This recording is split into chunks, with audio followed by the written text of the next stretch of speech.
the most important parts about your Instagram live streams is your thumbnail, because it's sent over to your main feed, it's sent to your Instagram stories. It's what gets people's attention when you are putting this on Instagram and they're finding it inside of their newsfeed. So what do you need to know about creating thumbnails?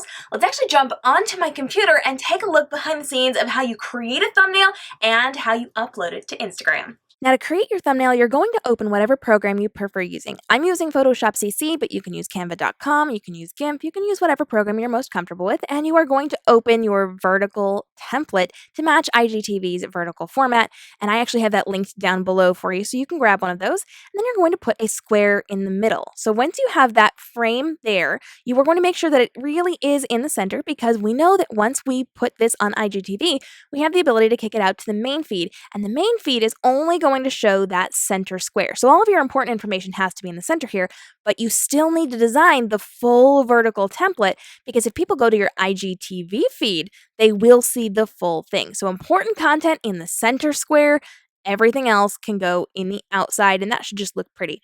So once you've got your square in there, to know where you are going to be designing, you can go ahead and put your background in, and then you should be adding in the picture of you or picture of whatever it is that you are going to be displaying on this.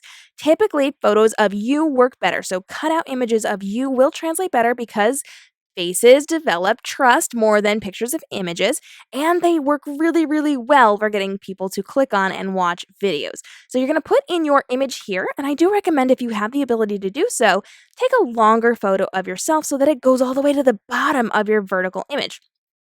If it does not, and it only goes to where that square is, that's okay, but it is going to truncate where you are. So when you take it off, you're just going to kind of be floating there. So I do recommend you do some kind of stylistic thing here.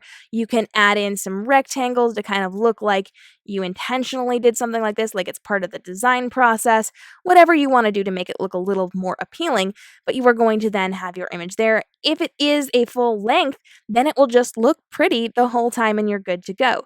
So we are going to go ahead and put our frame back up, and then you are going to add your words in to your thumbnail. So I'm going to go ahead and I am going to add in some words here, and to make these pop a little bit more, I'm going to add some rectangles behind them, and I am just going to move those up behind my words, and then I can reformat where my words are sitting so that they make sense with the thumbnail. You may want to tip them so it's kind of more eye-catching, whatever you need to do. You don't want to overwhelm people with words on your thumbnail, but you do want to convey what that video is going to be about inside of your thumbnail.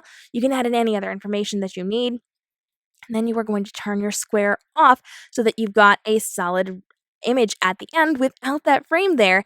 And then you are going to load this into IGTV. Once inside, you are going to drag and drop your video, at which point it will auto-generate the very first frame of your video as your thumbnail. So you're going to click on the edit button here, and you are going to be able to drag and drop your image into Instagram.